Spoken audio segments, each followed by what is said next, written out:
Uchumi ni jambo ambalo kila Mtanzania ana uwezo wa kutoa tathmini yake.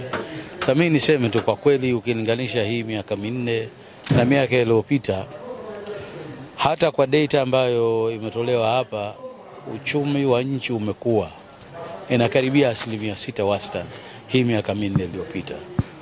Mfumuko wa bei pia uko katika hali nzuri kabisa, na hata kwa vigezo vya kawaida tu uwezo wa watu wa kawaida ni mzuri.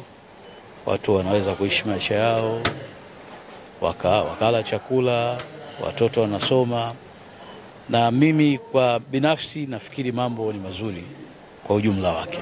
Kwa hiyo uchumi wa Tanzania ni mzuri kwa vigezo vya kiuchumi, GDP, inflation, interest rate, zote ni stable kabisa, hazina shida. Na hata ukilinganisha na Kenya na Rwanda tumekaa vizuri sana. Kwa hiyo kwa ujumla tuseme kwamba uchumi wetu katika miaka hii ni mzuri sana na tunaomba uendelee kama hivyo. Sasa ukitazama kama tulivyosema pale, vijana wetu wengi wanatomaliza vyuo hawana ujuzi wa kutenda mambo.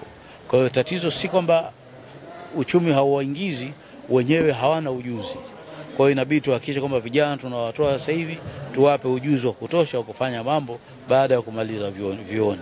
Na hilo ni kazi ya serikali na pia ni kazi ya sekta binafsi kusaidiana na serikali ili kuwachukua vijana katika internship schemes zile za miezi mitatu, kuwafundisha kazi, waweze kujifunza vitu ili wakimaliza chuo angalau wawe na kitu cha kufanya.